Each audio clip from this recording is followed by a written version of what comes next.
இவாளோட பிரார்த்தனை எல்லாம் ஸ்டீவர்ட்சம் face 2 Kaustubham retirement community நன்னா வரணும்ன்றதுதான். ஆரோக்கியமும் சந்தோஷமும் தான் பெரியவாளுக்கு முக்கியம். அத கௌஸ்துபம் ரிட்டையர்மெண்ட் கம்யூனிட்டியில நிச்சயமா நீங்க உணரலாம். நாயன்மார்கள் 4வரால் பாடப்பட்ட ஸ்தலம் இது. பட்டினத்தார் வாழ்ந்த ஊர். இப்படி பல சிறப்பு அம்சங்களை கொண்டதுதான் நம்ம திருவிடைமருதூர் ஸ்ரீ மகாலிங்க சுவாமி திருக்கோவில். திருவாரூர் தேரழகு, திருவிடைமருதூர் திரு அழகுன்னு சொல்லுவா.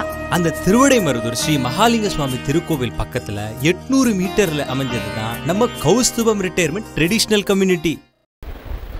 நம பார்வதி பதையே ஹர ஹர மகாதேவா. பூழியர்கோன் வெப்பொழித்த புகழியர்கோன் கழல் போற்றி ஆழிமிசை கல்மிதப்பில் அணைந்த பிரான் அடி போற்றி வாழி திரு நாவலூர் வன் தொண்டர் பதம் போற்றி ஊழிமலி திருவாத ஊரர் திருத்தாள் போற்றி. திருவாசகத்திலிருந்து ஒரு பாடல்.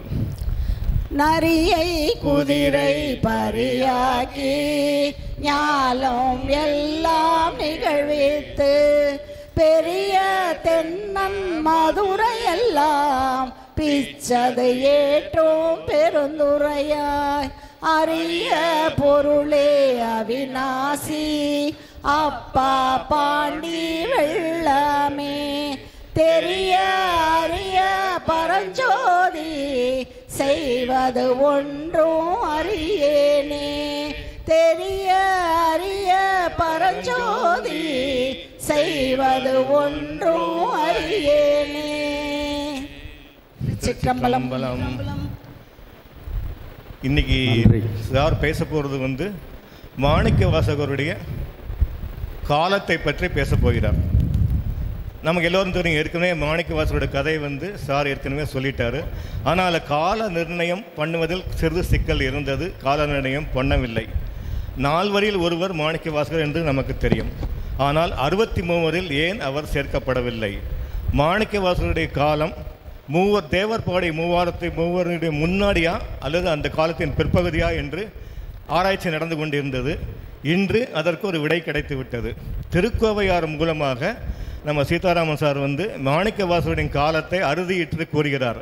அவர் ஏன் 63 ஞாயிறு ஏன் சேர்க்கவில்லை, அவருடைய காலம் என்ன, அவருடைய முக்கியமான சிறப்பு என்ன, திருக்கோவையார் நாளை நாங்கள் முற்றுகோதல் செய்யப்படுகிறோம். அதனுடைய சிறப்பை பற்றி சிறிது முன்னுரை கொடுப்பார். நாளை திருக்கோவையாரை பற்றி முழுக்க சொல்லப் போகிறார். ஆனால் இன்று நம்ம காலத்தை பற்றி கேட்போம், நாளை திருக்கோவையாரை பற்றி கேட்போம். நன்றி, வணக்கம். நன்றி சார்.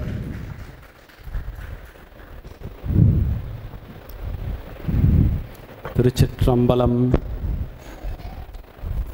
நமச்சிவாய வாழ்க, நாதன் தாள் வாழ்க, இமைப்பொழுதும் என் நெஞ்சில் நீங்காதான் தாள் வாழ்க. எண்ணிய முடிதல் வேண்டும், நல்லவே எண்ணல் வேண்டும், திண்ணிய நெஞ்சம் வேண்டும், தெளிந்த நல்லறிவு வேண்டும் என்ற பாரதியின் வரிகளை தியானித்து மாணிக்க வாசகர் கால ஆராய்ச்சி என்ற எனது சிற்றுரையை துவக்குகிறேன். ரொம்ப ஆப்டாக முன்னுரை வழங்கினார். சரியாக இன்றிலிருந்து 6 மாதம் 2 நாட்களுக்கு முன்பு இதே மேடையில் மாணிக்க வாசகருடைய சரித்திரம் ஒரு அனுபவ பகிர்வாக தங்கள் முன் பகிர்ந்து கொண்டேன். அன்றைய காலகட்டத்திலேயே ஒரு சரித்திரமாக இது சொல்லப்பட்டதை தவிர மாணிக்க வாசகருடைய கால ஆராய்ச்சி என்பதை இறையருள் கூட்டுவிக்க இதே மேடையில் மீண்டும் ஒரு நாள் பேசலாம் என்று ஒரு சங்கல்பித்திருந்தோம். இறையருள் இன்று அதற்கு வழி செய்திருக்கிறது. இறையருளுக்கு நன்றி. இது இந்த நேரத்தில் ஏன் பேசணும் அப்படின்னு ஒரு கேள்வி எழலாம். பொதுவாக தேவாரத்தில் திருவாசக முற்றோதல் மற்றும் சுந்தரமூர்த்தி நாயனாருடைய தேவார முற்றோதல் இது பொதுவாக தமிழகத்தில் பல பகுதிகளிலும் சீரும் சிறப்புமாக நடைபெற்று கொண்டிருக்கிறது. பல்வேறு தருணங்களில் சிவராத்திரியின் போதோ அல்லது சிறப்பு நிகழ்வுகளின் போதோ தேவார முற்றோதல் அப்படிங்கிறது தமிழ்நாட்டின் பல பகுதிகளிலும் நடைபெற்று கொண்டிருக்கிறது. மூவர் பாடிய தேவாரத்திற்கு அந்த ஏற்றம் கிடைத்திருக்கிறது, திருவாசகத்திற்கு கிடைத்திருக்கிறதா என்றால் திருவாசகத்திற்கும் கிடைத்திருக்கிறது. திருவாசக முற்றோதலும் நிறைய இடங்களில் ஓதப்பட்டு கொண்டிருக்கிறது. மாணிக்க வாசகர் அருளி செய்த திருக்கோவை அத்தகைய ஏற்றம் பெற்றிருக்கிறதா அப்படின்னு கேட்டிங்கன்னா பொதுவாக கிடையாது அப்படின்னு தான் சொல்லணும். 2-3 காரணங்கள் உண்டு அதுக்கு.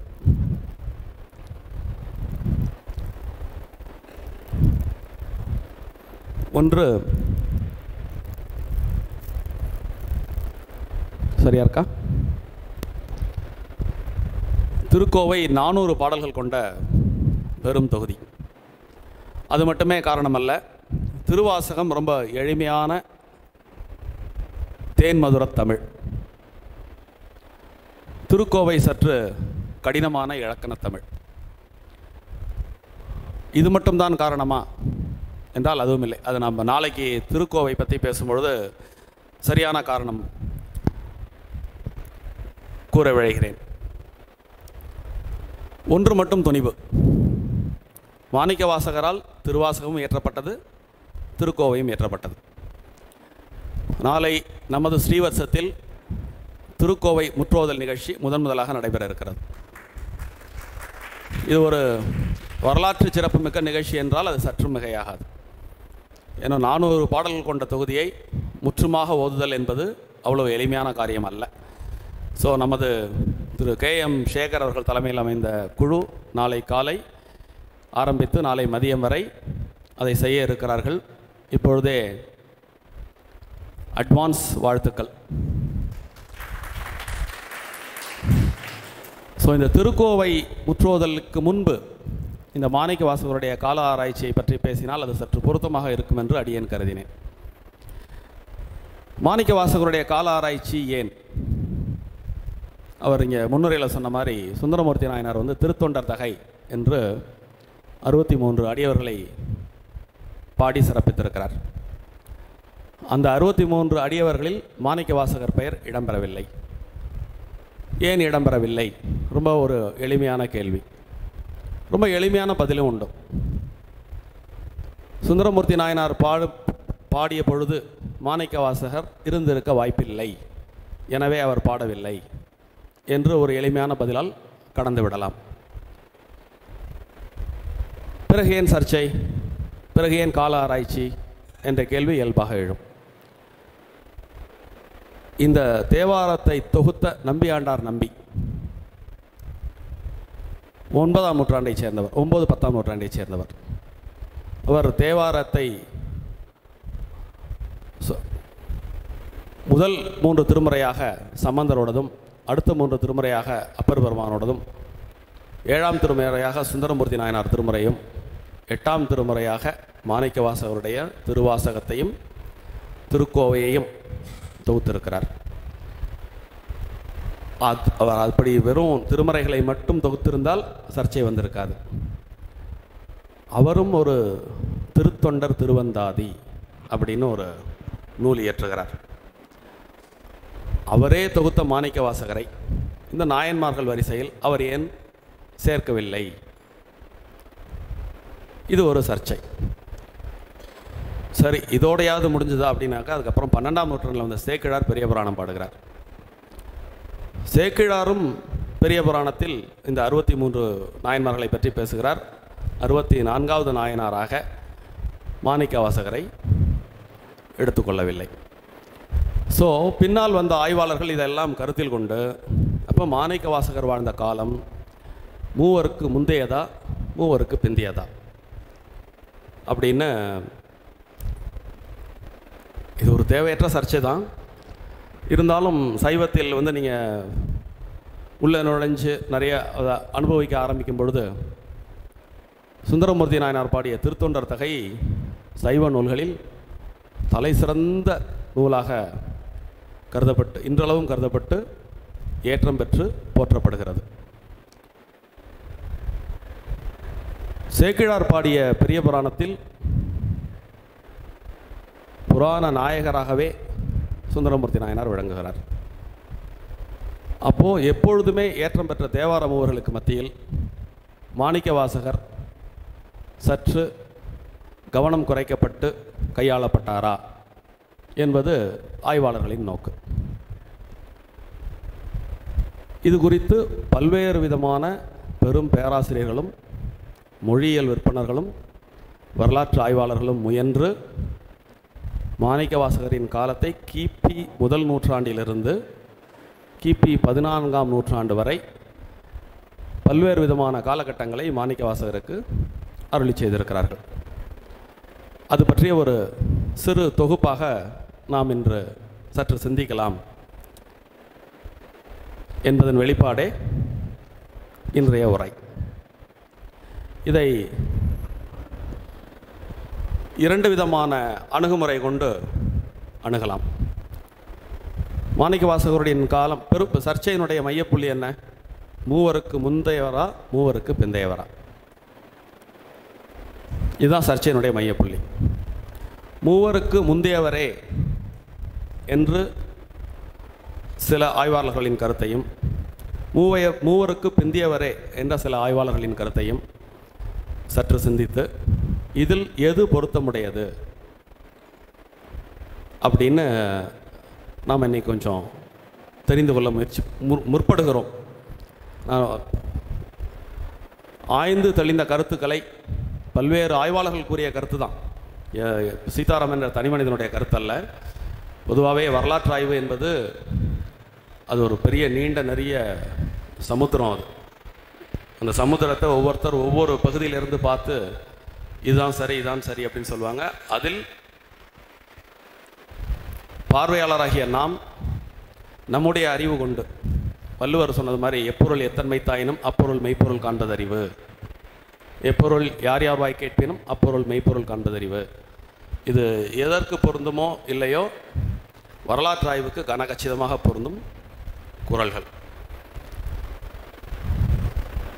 கிபி முதல் நூற்றாண்டு அப்படின்னு பேராசிரியர்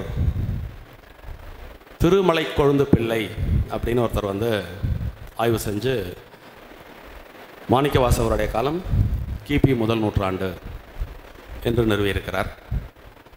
2ஆம் நூற்றாண்டு என்று மறைமலையடிகள் அவர்கள் கூறியிருக்கிறார். 3-4ஆம் நூற்றாண்டு என்று பேராசிரியர் மீனாட்சி சுந்தரம் பிள்ளை அவர்கள் நிறுவியிருக்கிறார். அடியன் ஒரு சில வருடங்களுக்கு முன்பு ஒரு மிக பழமையான ஒரு புத்தகம் படிக்கும் வாய்ப்பை பெற்றேன். மாணிக்கவாசகர் கால ஆராய்ச்சி பை கேஜி சேஷையர் அப்படின்னு ஒருத்தர் எழுதின புத்தகம். 1915 வெளிவந்த புத்தகம். அந்த புத்தகத்தில் அவர் பெரும்பான்மையான சான்றுகளை முன்வைக்கிறார். தேவாரம் முழுவதும் அவர் படித்திருக்கிறார் அப்படிங்கிறதுக்கு அந்த புத்தகத்தை படித்தாலே நமக்கு புரியும். அவருக்கு 4ஆம் நூற்றாண்டாக மாணிக்கவாசகருடைய காலத்தை வரையறுத்திருக்கிறார். இப்பொழுது தேவார மூவருக்கு முன்பு அப்படின்னு சாதித்த 2 பெரிய மனிதர்களுடைய கூற்றுகளை பார்ப்போம். அதே மாதிரி தேவார மூவருக்கு பின்பு என்று கூறிய 2 ஆய்வாளர்களுடைய கருத்துக்களை பார்ப்போம். பார்த்து எது சரி, இந்த ஃபேக்ட்ஸ் எல்லாம் வரிசையாக நம்ம அடிக்கின்றே வரும்போதே ஓரளவுக்கு நமக்கு புரிய ஆரம்பிச்சோம். மாணிக்கவாசகருடைய வரலாறு ஒரு சோர்ஸ் வேணும்ல. முதல்ல நமக்கு எப்படி தெரிய வந்தது? முதல்ல ரொம்ப ஸ்ட்ரெயிட் ஃபார்வர்டாக எங்கேயுமே நம்ம இவ்வளோ பெரிய சர்ச்சைக்கெல்லாம் போகவே வேண்டிய அவசியம் இல்லை. நம்பியாண்டார் நம்பி 8ஆம் திருமுறையாக 8ஆம் திருமுறையின் 2 பகுதிகளாக தொகுத்த பொழுதே சர்ச்சைக்கிடமின்றி நிறுவப்பட்டு விட்டது. இருப்பினும் வரலாற்றை பின்னோக்கி பார்க்கும் கால் யாராவது ஒருத்தர் போகிற போக்கில் ஒரு சந்தேகத்தை கிளப்பி விட்டவங்களுக்கு ஒன்றும் பிரச்சனை இல்லை. அது சந்தேகம்தான், உண்மை பொய், உண்மை இல்லை, உண்மை இதுதான் அப்படின்னு அதை நிறுவுவதற்கு படாத பாடுபடலாம். கடவுள் உண்டா இல்லையா அப்படிங்கிற சர்ச்சை மாதிரி. இல்லைன்னு சொல்கிறவங்களுக்கு எந்த விதமான திறமையும் அறிவும் வேண்டாம். எளிமையாக ஒன்றை இல்லை என்று கூறிவிட முடியும். இருக்கிறது என்று நிறுவுவதற்கு மிக கடுமையான போராட்டமும் பெரும் உழைப்பும் தேவைப்படும். அதுபோல் திருவாசகத்தினுடைய தமிழும் திருக்கோவையின் தமிழும் அந்த அந்த லாங்குவேஜ் ஸ்ட்ரக்சரே வேறு வேறையாக இருக்கு. அதனால் திருக்கோவை திரு மாணிக்கவாசகரால் எழுதப்பட்ட நூல் அல்ல அப்படின்னு ஒரு ஆய்வாளர் போகிற போக்கில் கிளப்பி போட்டு போனார். அதுதான் காரணம். மாணிக்கவாசகருடைய கால ஆராய்ச்சி சிக்கலில் போய் முடிஞ்சதுக்கு அதுதான் காரணம். திருக்கோவை என்ற நூல் வேறு, திருவாசகம் வேறு, இரண்டின் ஆசிரியர்களும் வேறு வேறு அப்படின்னு ஒரு ஆய்வாளர் கிளப்பி விட்டு போயிட்டார். ஸோ அதை பிடிச்சிட்டு அதுக்கப்புறம் ஒவ்வொருத்தரும் ஒவ்வொரு விதமான கருத்துக்கள் சொல்ல ஆரம்பித்தாங்க. அப்படி தான் அந்த சர்ச்சை நீண்டு கொண்டு போனது. இப்போ மாணிக்கவாசகருடைய வரலாறை நமக்கு தெரிவிக்கும் நூல்கள். திருப்பெற்ற புலியூர் நம்பி அப்படிங்கிறவர் திரு ஆலவடையார் திருவிளையாடற் புராணம் அப்படின்னு முதல்ல 13ஆம் நூற்றாண்டில் அவர் எழுதினார். அந்த திருவிளையாடற் புராணத்தில் 64 சிவனுடைய 64 திருவிளையாடல்களை பதிவு செய்கிறார். அதில் 4 திருவிளையாடல்களாக மாணிக்கவாசகருடைய காலத்து நிகழ்ச்சிகள் வருகின்றன. ஒன்று, அவரை குருந்த மரத்தடியில் தடுத்தாட்கொண்ட ஒரு நிகழ்வு, நரியை பரியாக்கிய நிகழ்வு, பரியை நரியாக்கிய நிகழ்வு, பின்பு பிட்டுக்கு மண் சுமந்த நிகழ்வு. இந்த 4ம் மாணிக்கவாசகர் காலத்த நிகழ்வுகள் அப்படின்னு முதல்ல 13ஆம் நூற்றாண்டில் திருப்பெற்ற புலியூர் நம்பி எழுதிய திருவிளையாடற் புராணத்தில் தான் ஒரு 2 செய்யுள்ள இவருடைய வரலாறு பதிவாகிறது. அதன் பிறகு 17ஆம் நூற்றாண்டில் பரஞ்சோதியார் அப்படின்னு அவர் ஒரு திருவிளையாடற் புராணம் எழுதுகிறார். அதில் இன்னும் கொஞ்சம் இவர் சொல்லாத சில செய்திகள் சேர்த்து இவருடைய வாழ்க்கை வரலாற்றினுடைய அடுத்த கட்டம் அதில் வருது. 3ஆவதாக கடவுள் மாமுனிவர் அப்படிங்கிறவர் திருவாதவூரடிகள் புராணம் அப்படின்னு முழுக்க மாணிக்கவாசகரை மையப்படுத்தி மட்டுமே திருவாதவூரடிகள் புராணம் அப்படின்றத எழுதுகிறார். அதில் மாணிக்கவாசகருடைய பிறப்பிலிருந்து அவர் இறையடி சேர்ந்த வரை, தில்லையம்பலத்தில் கோவைப்பாடி இறையடி சேர்ந்த வரை உள்ள முழு நிகழ்வுகளும் அதில் வருகிறது. அதன் பிறகு உத்தரகோச மங்கை புராணம் அப்படின்னு ஒன்று, அதில் மாணிக்கவாசகருடைய பூர்வ கதை வருகிறது. அதுக்கப்புறம் திருப்பெருந்துறை புராணம், வித்வான் மீனாட்சி சுந்தரம் பிள்ளை அவர்கள் எழுதுகிறார்கள். அதில் தான் அவர் முதன்முறையாக இப்போ நம்ம மேலே கூறிய 4 நூல்களில் இருந்தும் இவருடைய இயற்பெயரோ இவருடைய தாய் தந்தையர் பெயரோ வேறு யாரும் குறிப்பிடலை. எல்லா இடத்துலையும் திருவாதவூரர், மதுரைக்கு பக்கத்தில், மதுரையிலிருந்து ஒரு 18 கிலோமீட்டரில் வைகை ஆற்றங்கரை பக்கத்தில் உள்ள ஒரு திருவாதவூர், அந்த ஊரில் பிறந்ததனால் அவர் திருவாதவூரர் என்று அழைக்கப்பட்டார்.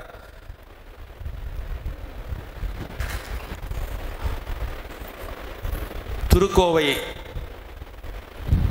திருவாசகம் தொகுத்த நம்பியாண்டார் நம்பி திருவாதவூர் சிவபாத்தியன் அப்படின்னு தெளிவாக திருக்கோவையை முன்னிட்டு தெரியப்படுத்துகிறார். நான் இன்றைக்கி இந்த நாளில் இதை பேசுவதற்கு முக்கிய காரணமாக மாணிக்கவாசகருடைய கால ஆய்வை வெளிப்படுத்தும் மிக முக்கிய தரவுகள் அனைத்தும் திருக்கோவையிலிருந்து எடுக்கப்பட்டவையே. அதை நான் 1 by 1 பின்னாடி உங்களுக்கு தெரியப்படுத்துகிறேன். ஸோ வித்வான் மீனாட்சி சுந்தரம் பிள்ளை அவர்கள் முழுமையான வரலாறு எழுதுகிறார். அவரே முதலாக சம்புபாத ஸ்ருதர் அப்படிங்கிறது வாதவருடைய தகப்பனார் பெயராகவும், சிவஞானவதியார் என்பது ஈன்றெடுத்த அம்மையார் பெயராகவும் முதலில் வகைப்படுத்துகிறார். இதன் பிறகு மறைமலை அடிகள். மறைமலை அடிகள் யார் அப்படின்னு உங்களுக்கு தெரியும். தமிழகத்தில் முதலில் தனித்தமிழ் இயக்கம் கண்டவர். அவருடைய இயற்பெயர் வேதாச்சலம். வேதத்தை மறையாக்குகிறார். சலம் என்றால் மலை. ஸோ மறைமலை. பின்னாடி அவர் சைவத்துக்கு நிறைய தொண்டு பண்ணதுனால அடிகள் என்ற புனைப்பெயர் சேர்ந்து மறைமலை அடிகள் அப்படின்னு அவருக்கு பேர் வந்தது. அவர் தான் இந்த மிகுந்த முனைப்பு காட்டி மாணிக்கவாசகர் மூவர்களுக்கு முந்தையவர் அவர் 4ஆம் நூற்றாண்டைச் சேர்ந்தவர் அப்படின்னு பலமாக நிறுவுகிறார். எப்படி நிறுவுகிறார்? இதில் இந்த மாதிரி ஒரு பிரச்சனை வந்த உடனே எல்லாரும் நுட்பமாக பார்க்க ஆரம்பிச்சிருவோம். ஏன் மாணிக்க வாசகரை சேர்க்கலை அப்படின்னு ஒரு கேள்வி வந்த உடனே எல்லாருடைய பார்வையும் அப்படியே ரொம்ப நுட்பமாக போகும். அப்படி நுட்பமாக போகும் பொழுது இந்த மூவரும் மாணிக்க வாசகரை பற்றி பாடவில்லை, மாணிக்க வாசகரும் மூவரை பற்றி பாடவில்லை. இதெல்லாம் ஆய்வாளர்களுடைய கருத்து. அது உண்மையா பொய்யா அப்படிங்கிறத நம்ம கொஞ்சம் கொஞ்சமாக பின்னாடி பார்க்கலாம். ஸோ மூவரும் மாணிக்க வாசகரை பற்றி பாடவில்லை, மாணிக்க வாசகரும் மூவரை பற்றி பாடவில்லை. சரி, யார் காலத்துக்கு முந்தின, யாராவது ஒருத்தர் காலத்துக்கு முந்தி இருக்கணும் இல்லையா? அப்போ பின்னாடி வந்தவங்க முன்னாடி உள்ளவங்களை பற்றி சொல்லணும் இல்லையா? இந்த ஆங்கிளில் சில பேர் கால ஆய்வை மேற்கொண்டிருக்கிறார்கள். அது சரியா தப்பா அப்படிங்கிறதையும் நம்ம தனிப்பட்ட முறையில் அதை உற்று நோக்கலாம். ஸோ அந்த வகையில் மறைமலையடிகள் தேவார மூவரின் தேவாரத்திலிருந்து சில கூற்றுகளை எடுத்து நிறுவ முற்படுகிறார். அதில் ஒன்று அப்பர் பெருமான் பாடிய ஆரூர் பதிகம்.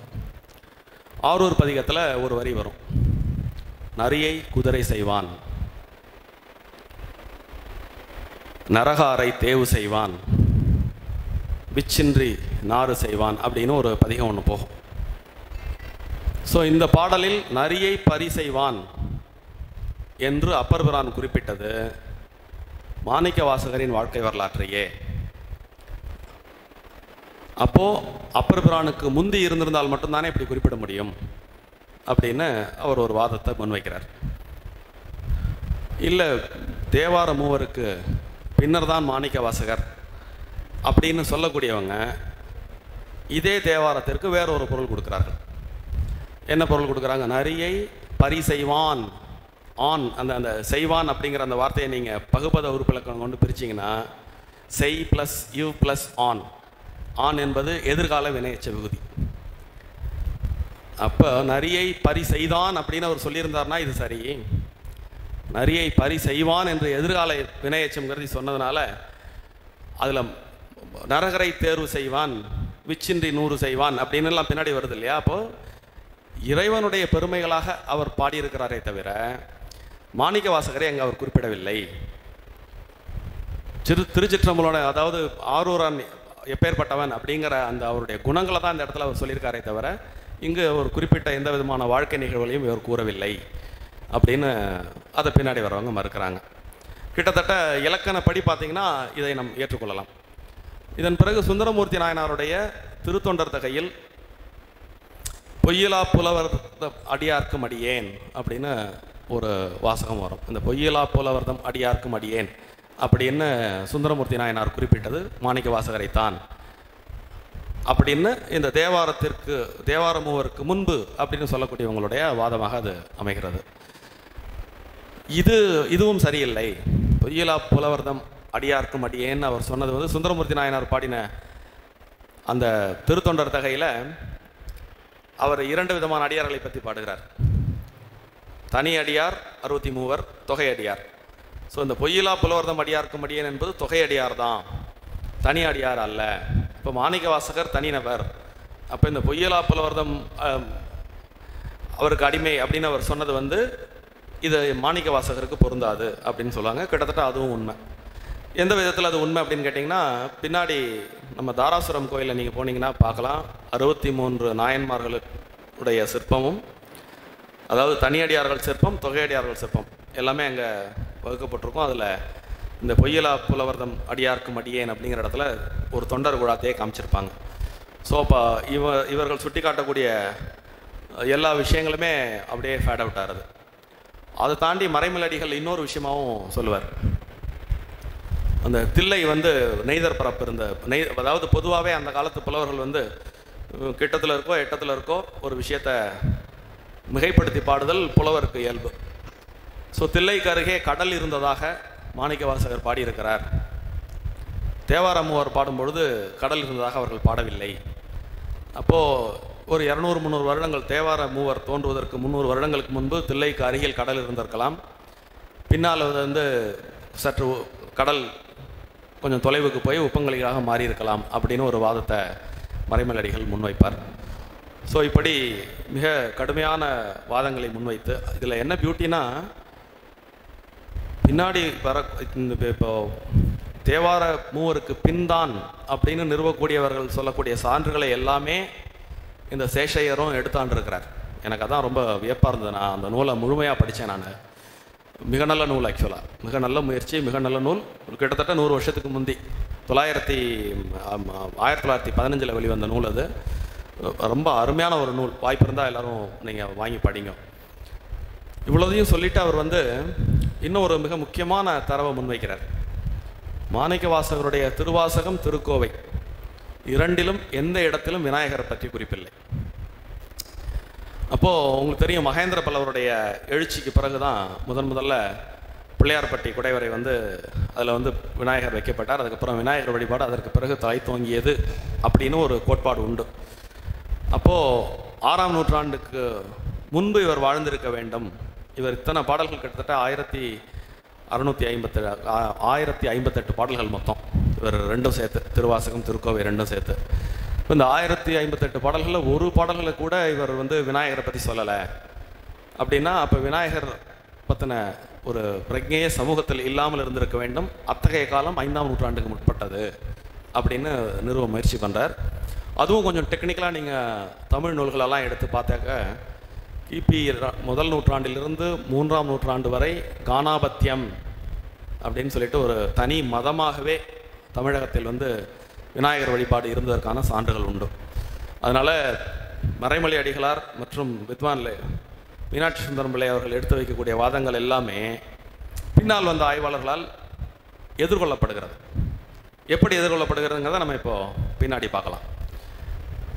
இப்போ தேவார மூவர் காலம் கிட்டத்தட்ட நமக்கு தெரியும். மகேந்திர பல்லவர் காலத்திலேருந்து மகேந்திர பல்லவரை திருநாவுக்கரசர் சமணத்திலிருந்து சைவத்திற்கு மாற்றுகிறார். அதிலேருந்து தான் தொடங்குகிறது. அதே மாதிரி ஞானசம்பந்தர் என்ன பண்ணுறார், நின்றசீர் நெடுமாறனை, அதாவது கூன் பாண்டியனாக இருந்த பாண்டியனை தன்னுடைய முயற்சியால் நின்றசீர் நெடுமாறனாக மாற்றி அவரையும் சமணத்திலிருந்து சைவத்துக்கு மாற்றுகிறார். சுந்தரமூர்த்தி நாயனாருடைய பீரியடில் பார்த்தீங்கன்னா, இவங்க 2 பேரும் ஏற்படுத்தி வச்ச பிளாட்ஃபார்மில் சுந்தரமூர்த்தி நாயனார் ரொம்ப ஈஸியாக ட்ராவல் பண்ணார். இவருக்கு அவங்க 2 பேரும் பிற்பட்டவர்கள் என்பதை அவரே சில இடங்களில் ஒத்துக்கிறத நம்ம பார்க்குறோம். அதனால் இந்த மூவருடைய காலம் பற்றின தெளிவு நமக்கு இருக்குது. ஸோ இந்த காலம் கிட்டத்தட்ட 6ஆம் நூற்றாண்டின் பிற்பகுதியிலிருந்து 8ஆம் நூற்றாண்டின் மத்தியம பாகம் வரை இந்த மூவரும் இருந்திருக்கிறார்கள். அப்போ இந்த மூவருக்கு பின்தான் மாணிக்கவாசகர் இருந்திருக்கக்கூடும் அப்படின்னு சாதிக்கிறவங்களுடைய தரவுகளை இப்போ நம்ம பார்க்க போகிறோம். அங்கே எப்படி ஒரு 2 மிகப்பெரும் ஆய்வாளர்களை எடுத்துக்கொண்டோம், அது மாதிரி இங்கும் 2 மிகப்பெரிய ஆய்வாளர்களை நாம் எடுத்துக்கொள்ளலாம். தேவார மூவருக்கு பின்னர் அப்படின்னு சொன்ன மிகப்பெரும் ஆய்வாளர்களில் ஒருத்தர் டிவி சதாசிவ பண்டாரத்தார்னு இந்த இங்கே பக்கத்தில் இருக்கக்கூடிய திருப்பரம்பயத்தில் பிறந்து வளர்ந்து மிகப்பெரும் ஆய்வாளராக தமிழகத்தில் தன்னை நிலைநிறுத்திக் கொண்ட பெரியார். அவர் 1ஆம் வரகுணனுடைய காலத்தவனாக மாணிக்கவாசகர் இருக்கக்கூடும் அப்படின்னு ஆய்வு கொண்டு மெய்ப்பிக்கிறார்.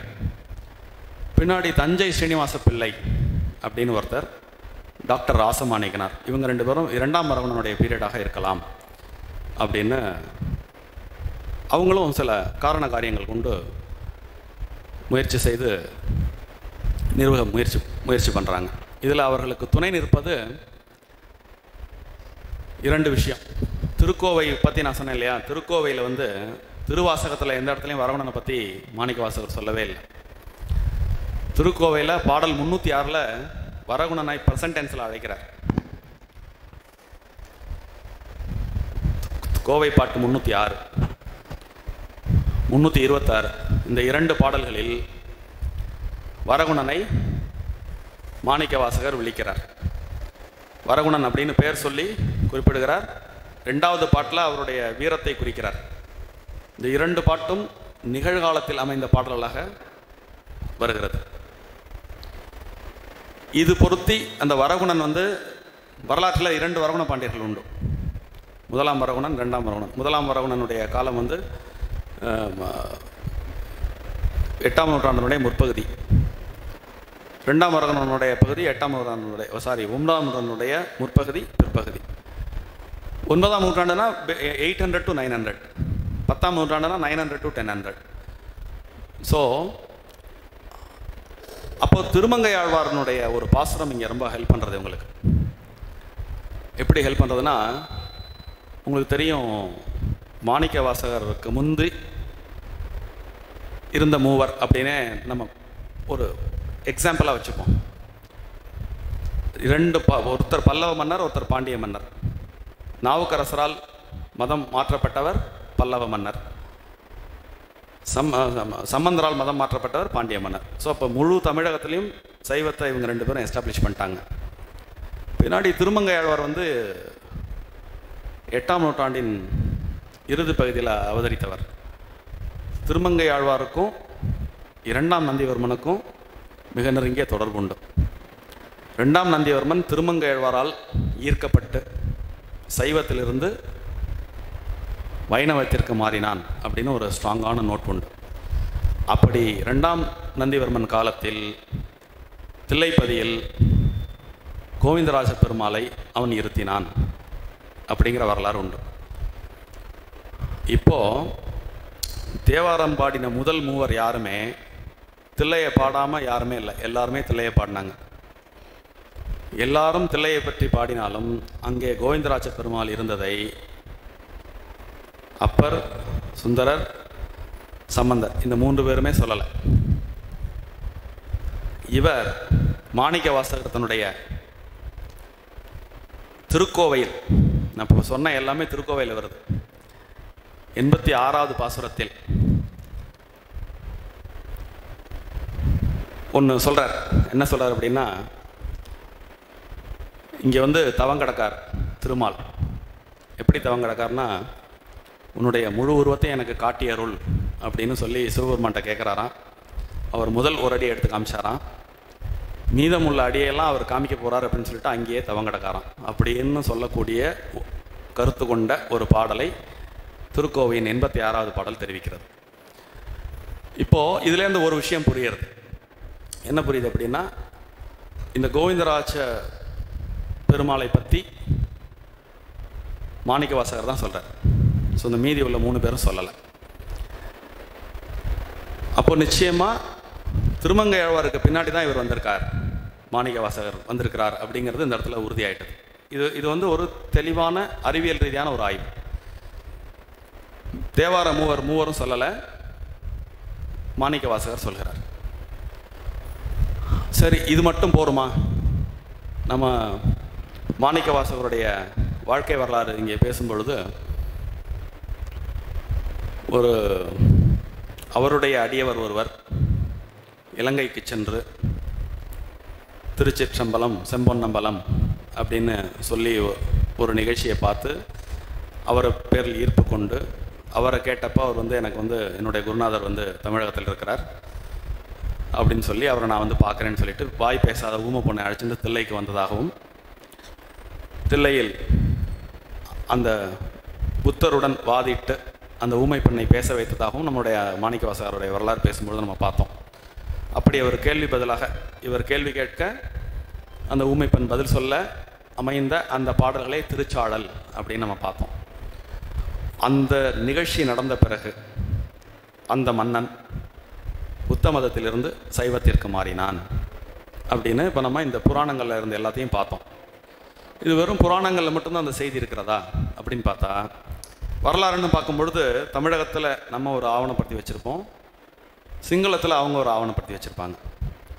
ஸோ சிங்களத்தில் ராஜரத்னகிரி அப்படின்னு ஒரு நூல் ஒரு மன்னன் பௌத்தத்திலிருந்து மாற்று மதத்திற்கு மாறினான் அப்படின்னு பதிவு பண்ணது. இன்னொரு நூல் கிபி 13ஆம் நூற்றாண்டில் வந்த ஒரு நூல், இலங்கை அரச வம்சத்தை குறிக்கக்கூடிய ஒரு நூல். அதுவும் வம்சத்தரைய அப்படின்னு நினைக்கிறேன் அந்த நூலோட பேர். அந்த நூல்லையும் பார்த்தீங்கன்னாக்க மத்வலசேனன் அப்படிங்கிற மன்னன் பௌத்தத்திலிருந்து சைவத்திற்கு மாறினான். அவனுடைய காலம் 844 866 வரை அப்படின்னு இந்த 2 நூல்களும் குறிக்கிறது. இப்போது முதல் வரகுண பாண்டியன், 2ஆம் வரகுண பாண்டியன். இப்போ ஒரு வரகுணன் அப்படின்னு மொட்டையாக தான் சொல்லியிருக்கார். திருக்கோவையில் வரகுணன் அப்படின்னு மொட்டையாக தான் சொல்லியிருக்கார். அப்போ 2 வரகுணர்கள் இருக்கிறார்கள். இதில் யார் அப்படிங்கிறத நம்ம 0 டவுன் பண்ணணும். முதல் வரகுண பாண்டியன் பரம வைஷ்ணவன். 2ஆம் வரகுண பாண்டியனே மாணிக்க வாசகரால் மாற்றப்பட்ட சைவனானவன் அப்படின்னு ஒரு செய்தி உண்டு. இந்த செய்தி நமக்கு எங்கேருந்து கிடைக்கிறது அப்படின்னா, பாண்டிய குலோதயா அப்படின்னு ஒரு நூல், பின்னால் வந்த தென்காசி பாண்டியர்கள் பதிவு செய்த ஒரு நூல். அது கொஞ்சோண்டு இந்த இடத்துல ஒரு வரலாறு பார்க்கலாம். முதல் வரகுணன் வந்து 840 வரைக்கும் இருந்தார். அவருக்கு வந்து ஸ்ரீமாறன் ஸ்ரீவல்லவன் அப்படின்னு அவருக்கு ஒரு பையன் உண்டு. அந்த பையனுக்கு அந்த ஸ்ரீமாறன் ஸ்ரீவல்லவனுக்கு 3 மகன்கள் உண்டு. அதில் மூத்தவன் 2ஆம் வரகுணன், அவனுக்கு அடுத்தவன் வந்து பராந்தக வீரநாராயணன், 3வது வீரபாண்டியன் அப்படின்னு 3 புதல்வர்கள் உண்டு. இதில் ஸ்ரீமாறன் ஸ்ரீவல்லவனுடைய 3வது புதல்வன் தந்தைக்கு எதிராக சதி செய்து சிங்கள மன்னர்களுடன் கூட்டு சேர்ந்து தந்தையே வீழ்த்திய நிகழ்ச்சியை வரலாறு பதிவு செய்திருக்கிறது. அந்த மாதிரி ஒரு சந்தர்ப்பத்தில் இந்த 2ஆம் வரகுணன் அங்கே அரண்மனையிலிருந்து தப்பி ஓடி திருவாதவூரை சென்றடைந்து அங்கிருந்த சிவபக்தியில் சிறந்த திருவாதபுர நாயகர் அப்படின்னு அந்த பாண்டிய குலோதயா பதிவு செய்யும். அவருடைய உதவியால் உடனடியாக மீண்டும் படையெடுத்து அந்த வீரபாண்டியனை அங்கிருந்து அகற்றிவிட்டு திரும்ப ஒரு ஆட்சி கட்டிலில் ஏறுகிறார் 2ஆம் வரகுணன். ஸோ அந்த வீரத்தை தான் திருவாதவூரடிகள் ஆகிய மாணிக்க வாசகர் திருக்கோவையிலே பதிவு செய்கிறார். இது நடந்த காலம் 862, கிபி 862. ஸோ இப்போ அந்த பாருங்கள், அந்த மத்வலசேனனுடைய ஆட்சி ஆண்டு 840லேருந்து 866 வரைக்கும். ஸோ அந்த மத்வலசேனன் மதம் மாறிய காலமும் 2ஆம் வரகுணன் எஸ்டாப்ளிஷ் ஆகக்கூடிய காலமும் கிட்டத்தட்ட பொருந்தி வருது. அப்போ அந்த இந்த வீரபாண்டியன் அப்படிங்கிறது யார் அப்படிங்கிறத வந்து இது ஒரு பெரிய ஆராய்ச்சி. நம்ம குடந்தையைச் சேர்ந்த சேதுராமன் அவர்கள் வந்து ஒரு சில கல்வெட்டு கொண்டு இந்த ஸ்ரீமாறன் ஸ்ரீவல்லவனுடைய புதல்வன் தான் அந்த வீரபாண்டியன், இவனுக்கு மாயபாண்டியன் அப்படின்னு ஒரு பேர் உண்டு அப்படின்னு கொடும்பாலூர் போதி விக்ரமகேசரி ஆலயத்தில் உள்ள கல்வெட்டு ஒன்று சான்று கொண்டு நிறுவுவார். எது எப்படியோ இந்த 2ஆம் வரகுணனுடைய காலம் மாணிக்க வாசகருடைய காலம் என்று கூறிய 2 பெரிய ஆய்வாளர்களில் ஒருவர் டாக்டர் ராசமாணிக்கனார். டாக்டர் ராசமாணிக்கனாருடைய கால ஆராய்ச்சி என்ற புத்தகத்தில் மாணிக்க வாசகருடைய கால ஆராய்ச்சி என்றே ஒரு தனியாக ஒரு சப்ஜெக்ட் வரும். அதில் வந்து அவர் 2ஆம் வரகுணனுடைய காலமாக இருக்கலாம் அப்படின்னு பதிவு செய்கிறார். இப்போ டிவி சதாசிவ பண்டாரத்தார் வந்து முதல் வரகுணன்னு இந்த 819, இப்போ நம்ம ஒரு நிகழ்ச்சி சொன்னோம் இல்லையா, ஒரு மதம் மாற்றம் நிகழ்ந்த ஆண்டு 819 அப்படின்னு சொல்லிட்டு டாக்டர் போப், நெல்சன், இன்ஸ் அப்படின்னு வெளிநாட்டு அறிஞர்கள் நிறைய பேர் வந்து மாணிக்க வாசகருடைய கால ஆராய்ச்சி பண்ணியிருக்காங்க. அதில் வில்சன் அப்படிங்கிற அறிஞர் வந்து இந்த இலங்கையில் இருந்து பௌத்தத்திலிருந்து புத்தத்துக்கு மாறிய அந்த நிகழ்ச்சி நடந்த ஆண்டு 819 அப்படின்னு குறிச்சிருக்காங்க. அந்த 819 முதல் வரகுணனுடைய பீரியடாக வருது. இப்போ சதாசிவ பண்டாரத்தார் இது 2ஐயும் ஆய்வு செஞ்சு முதல் வரகுணனாக இருக்கலாம் அப்படின்னு அவர் முடிவு செய்கிறார். பின்னாடி வரக்கூடிய தஞ்சை ஸ்ரீனிவாச பிள்ளை அவர்கள் வந்து இது 2ஆம் வரகுணன் பீரியடாக இருக்கலாம் அப்படின்னு சொல்கிறார். ஸோ வரலாற்று மாணவனாக நான் இந்த தரவுகளை எல்லாத்தையும் வச்சு பார்க்கும்பொழுது என்னுடைய அபிப்பிராயமும் இந்த 2ஆம் வரகுணனுடைய பீரியடாக இருக்கலாம் அப்படிங்கிறது தான். இப்போது திருவாதவூரடிகளுடைய புராணம் சொல்ல வந்த அனைவரும் அவர் 32 ஆண்டுகளே வாழ்ந்திருந்தார் அப்படின்னு ஒன்று சொல்லுவாங்க. அது உண்மையாக இருக்கலாம் அல்லது கற்பனையாக இருக்கலாம். எது எப்படியோ அந்த 32 ஆண்டுகள்னு நீங்கள் எடுத்துட்டா கூட கிபி 840லிருந்து 870க்கு இடைப்பட்ட பீரியடாக அவருடைய பீரியட் இருந்திருக்கக்கூடும். சேஃபர் சைடாக ஒரு 40 வருஷம் எடுத்துனோம்னா பிட்வீன் 40 to 80, 840லேருந்து 880க்குள்ளே மாணிக்க வாசகர் இருந்திருக்கிறார் அப்படிங்கிறத நம்ம இந்த ஆய்வுகளிலிருந்து நம்ம ஒரு எக்ஸ்ட்ராக்ட் எடுக்கலாம். இப்போது இதற்கு பின்பு ஒரு நூற்றாண்டுக்கு பிறகு 985லிருந்து 1012 வரைக்கும் முதல் ராஜராஜனுடைய பீரியட். அந்த பீரியடில் தான் நம்பியாண்டார் நம்பி தேவாரத்தை தொகுத்தார். 8ஆம் திருமுறையாக திருவாசகத்தையும் தொகுத்தார். நம்பியாண்டார் நம்பி வந்து சுந்தரருடைய திருத்தொண்டர் தகையை கொஞ்சம் படித்து ரொம்ப எக்ஸாக்ட் ஆகி அவர் திருத்தொண்டர் திருவந்தாதின்னு எழுதினார். அப்படி அவர் எழுதினதுனாலேயே மாணிக்க வாசகரை புறந்தள்ளினார் அப்படின்னு சொல்கிறக்கூடிய கூற்று வந்து கொஞ்சம் சிறுபிள்ளைத்தனமானது. ஏன்னா அவரே தொகுத்திருக்கார். 8ஆம் திருமுறையாக தொகுத்து திருவாசகம் தனியாக, திருக்கோவை தனியாக தொகுக்கிறார். திருக்கோவை பற்றி அவர் சொல்லும் பொழுதுதான் திருவாதவூர் சிவபாத்தியன் அப்படிங்கிறத மென்ஷன் பண்ணுறார். முதல்ல மாணிக்க வாசகருடைய பெயரை திருவாதவூர் சிவபாத்தியன் அப்படின்னு சொல்கிறது யாருன்னா தேவாரம் தொகுத்த நம்பியாண்டார் நம்பி. இவர் இந்த நம்பியாண்டார் நம்பி வந்து ராஜராஜ சோழனுடைய அமைச்சரவையிலும் இடம்பெற்றிருக்கிறார், ராஜேந்திர சோழனுடைய அமைச்சரவையிலும் இடம்பெற்றிருக்கிறார்.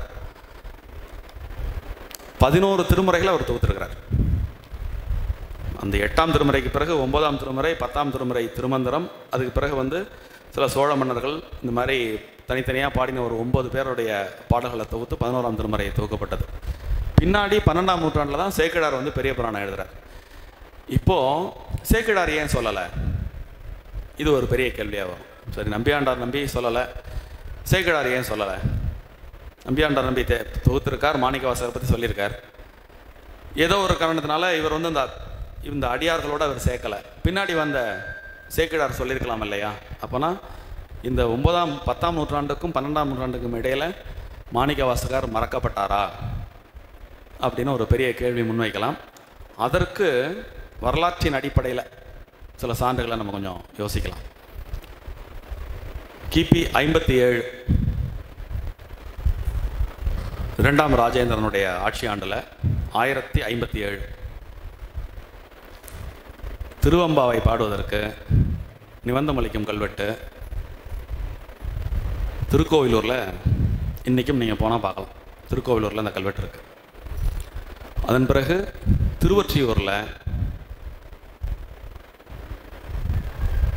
2ஆம் ராஜேந்திரன் உடல் நோயாக பெற்றிருந்த பொழுது குணமாகி மீண்டு வருவதற்காக 32 ஆடல் மங்கையர்கள் திருவம்பாவாயிற்கு நாட்டியம் ஆடவும் 16 மங்கையர்கள் தேவாரம் பாடவும் மணலி அப்படிங்கிற ஊரில் 60 வேலி நிலம் அரசர் தானம் கொடுக்குறார். இந்த நிகழ்ச்சி நடக்கிறது. இந்த நிகழ்ச்சி அதிலிருந்து 100 வருடங்களுக்கு தொடர்ந்து நடந்தமைக்கான கல்வெட்டு சான்று உண்டு.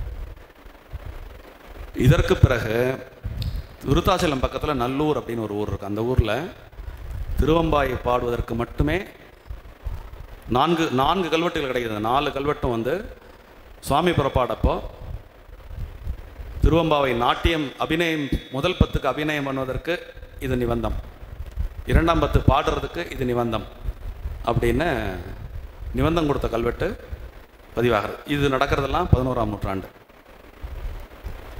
எலவனசூர் அப்படின்னு ஒரு ஊர் திருக்கோவிலூர் போகிற வழியில் இருக்குது. எலவனசூர் கோட்டைன்னு நீங்கள் பார்த்துருப்பீங்க.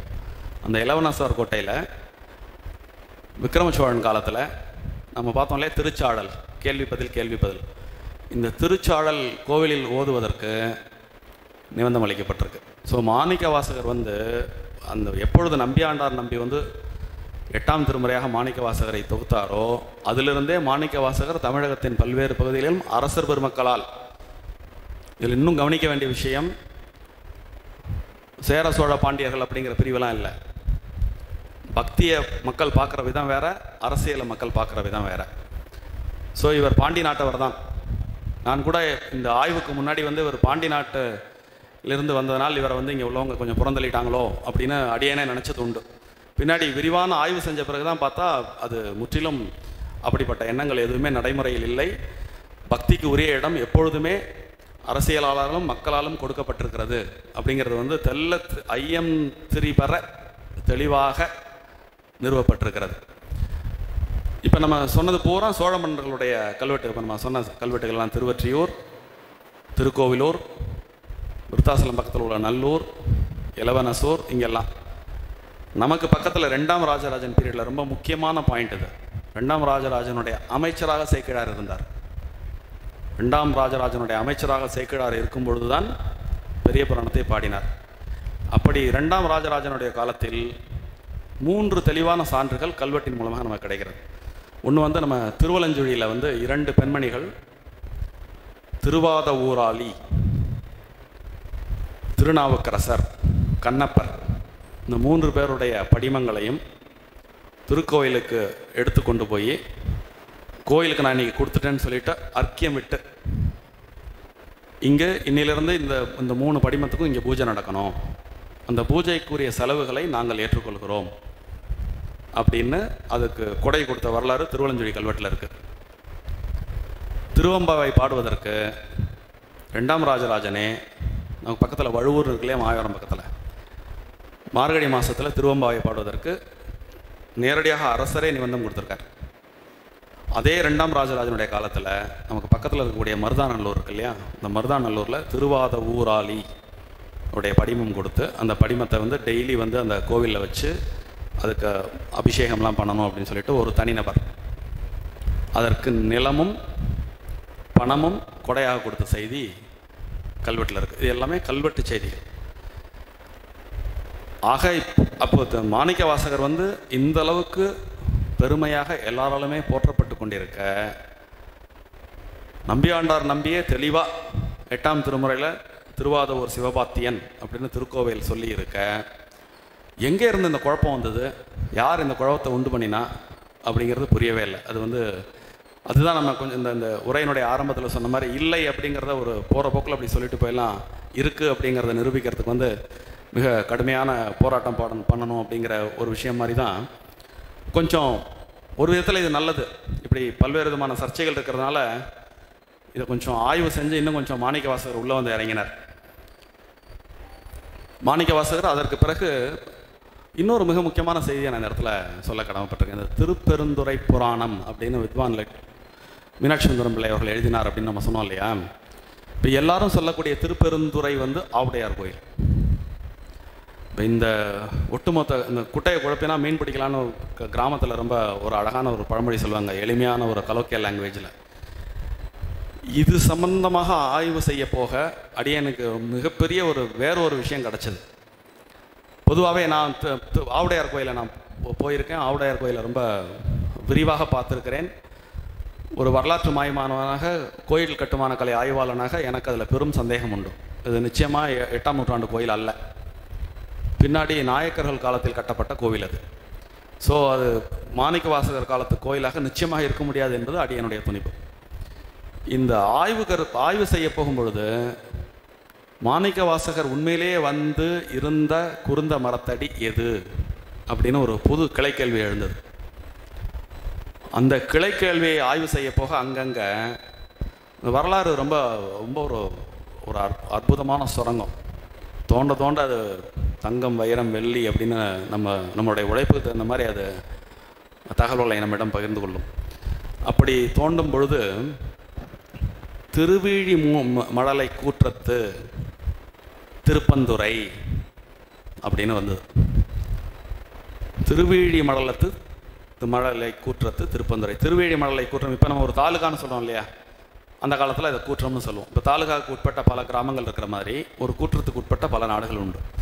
அந்த திருவீழி மழலையை சுற்றி இருந்த நாடுகள் எதுன்னு கேட்டிங்கன்னா அதில் திருவிடைமருதூர் கவர் ஆகும். இந்த இங்கே உள்ள திருவிடைமருதூர், திருவேழி மழலை வரும். ஒரு கிட்டத்தட்ட ஒரு நாகப்பட்டினத்தை சுற்றி உள்ள ஒரு 8 தாலுக்கா, இன்றைக்கி நாகப்பட்டினம் மாவட்டத்தில் இருக்கக்கூடிய தாலுக்காலாம் திருவேழி மழலை கூற்றத்தில் வரும். இந்த திருப்பந்துறைங்கிறது எங்கே இருக்குது அப்படின்னு கேட்டிங்கன்னா, நாச்சியார் கோயிலிருந்து காரைக்கால் போகிறதுக்கு ஒரு ரூட் உண்டு எரவாஞ்சேரி வழியாக. நாச்சியார் கோயிலுக்கும் எரவாஞ்சேரிக்கும் இடையில உள்ள திருப்பந்துறை தான் மாணிக்க வாசகர் ஞானம் பெற்ற திருப்பேணு பெருந்துறை. திருப்பேணு பெருந்துறை இப்போது முன்னாடி இந்த உரை துவக்கம் முன்னாடி நம்ம சொன்னோம் இல்லையா, இவங்க அவங்கள பற்றி பேசலை, அவங்க இவங்கள பற்றி பேசலை, இவர் பாடிய கோயில் அவர் பாடலை, அவர் பாடின கோயில், அது உண்மை இல்லை. இந்த திருப்பேணு பெருந்துறை சம்பந்த பெருமானால் பதிகம் பாடப்பட்டது, மாணிக்க வாசகராலும் பதிகம் பாடப்பட்டிருக்கிறது. இப்போ மாணிக்க வாசகர் வந்து இவங்க யாரையும் குறித்தாரா, குறிக்கவில்லையா? பின்னாடி வந்தவர் தானே, இவர் ஏன் அந்த மூவரை பற்றி குறிக்கவில்லை அப்படின்னு ஒரு கேள்வி எழும். அப்படி குறிக்காமல் இருந்தாரா அப்படிங்கிறது ஒரு பெரிய கேள்வி. கண்டிப்பாக குறிச்சிருக்கார்.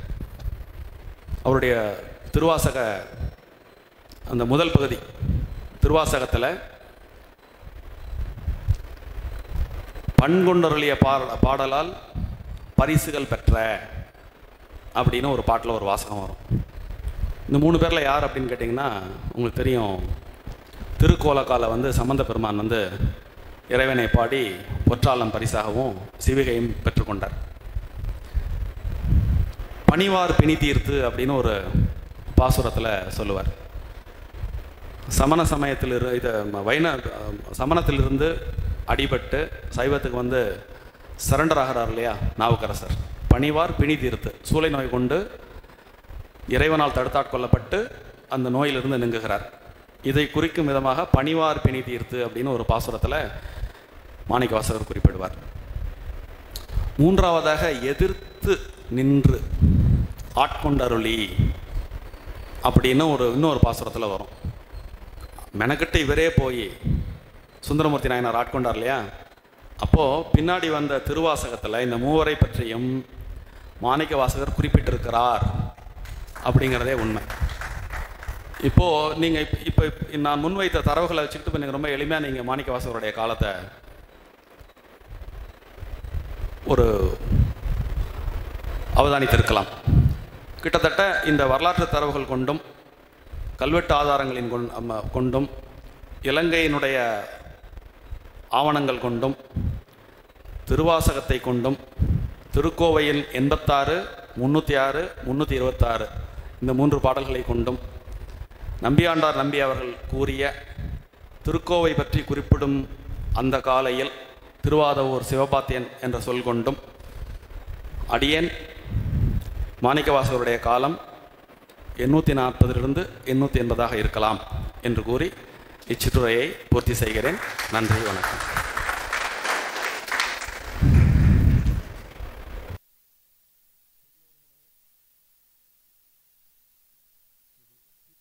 அவர்களே, நாம் எல்லோரும் இன்றைக்கு கேட்டது நமக்கு, என்னை பொறுத்தவரை எனக்கு ஒன்றும் தெரியாதது, உங்களுக்கெல்லாம் எப்படியோ எனக்கு தெரியாதது. ஆனால் ஜஸ்டிஃபிகேஷன் இந்த திருக்கோவையார் பாடுறதுக்கு எவ்வளவு இம்பார்ட்டண்ட்டுங்கிறத point by point with all logical conclusions and quoting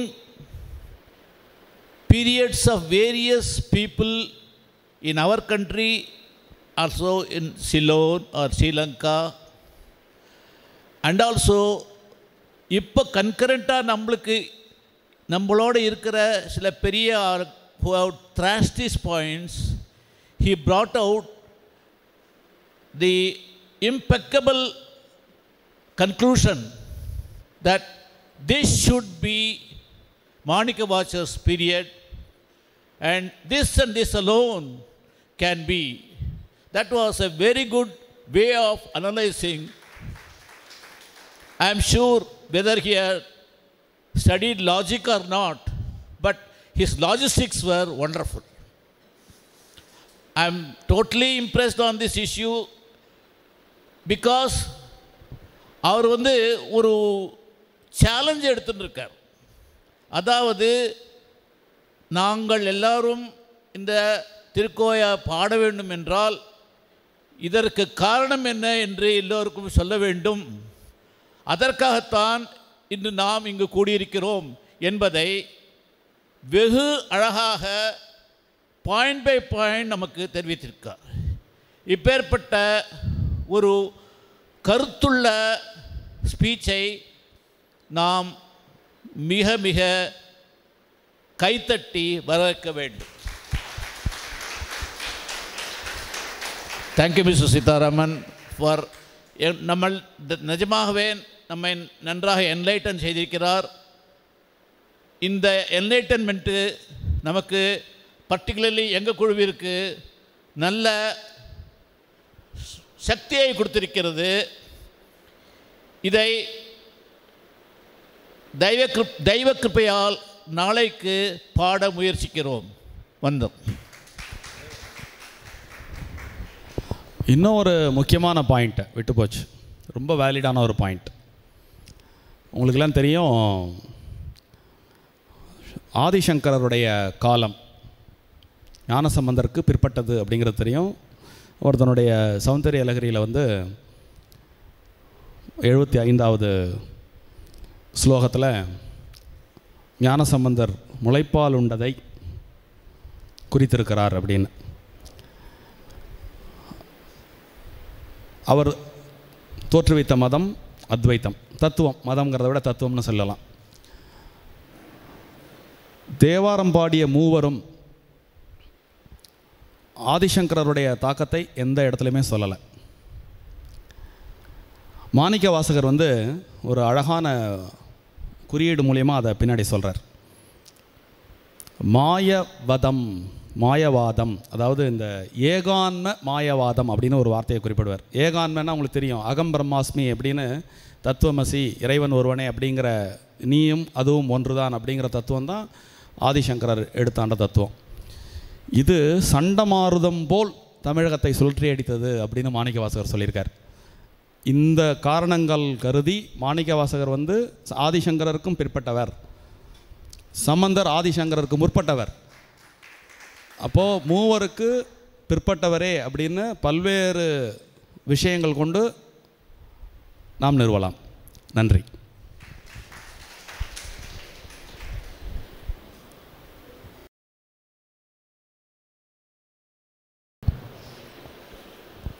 எல்லாருக்கும் நமஸ்காரம்.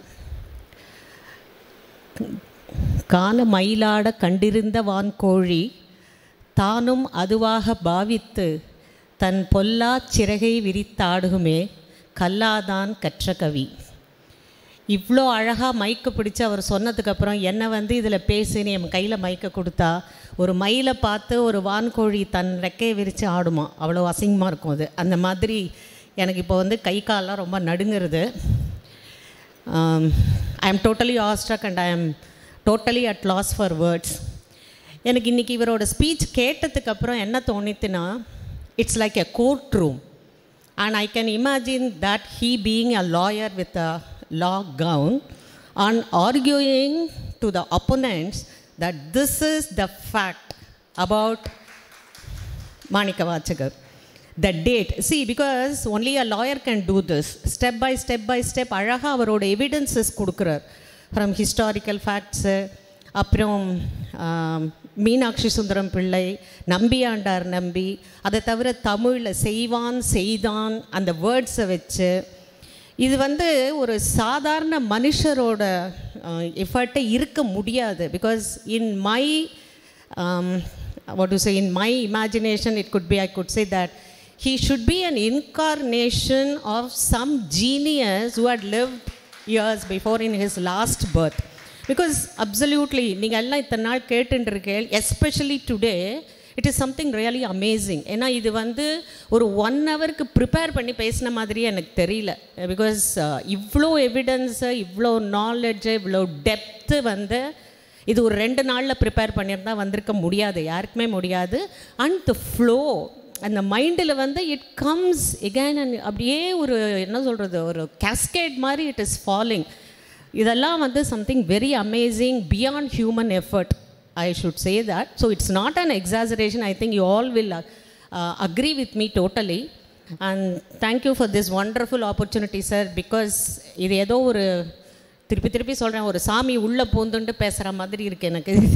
So he should have been a lawyer or he should definitely he is a person totally different when he comes on stage. Thank you so much. We are all very fortunate today to witness such a wonderful speech. Thank you so much.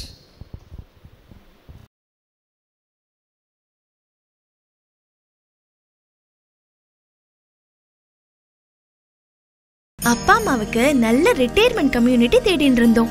அப்பதான் Srivatsam phase 2 Kaustubham retirement community பத்தி தெரிஞ்சிட்டோம். Senior சிட்டிசன்ஸ்க்காக நம்ம கௌஸ்துபம்ல ambulance facility, housekeeping, senior gym, high class vegetarian food, Shiva Vishnu ஆலயம், பாடசாலை, கோசாலை, walking track, park, travel arrangements, 24 hours security, 24 hours power backup generator, indoor games, entertainment programs. இப்படி பெரியவாளுக்கான சகல வசதிகளோட அமைஞ்சதுதான் Srivatsam phase 2 Kaustubham retirement community. Thiruvidaimarudur Sri Mahalinga Swami திருக்கோவில் இருந்து 800 மீட்டர்ல அமைஞ்சதுதான் நம்ம கௌஸ்துபம் ட்ரெடிஷனல் ரிட்டையர்மெண்ட் கம்யூனிட்டி.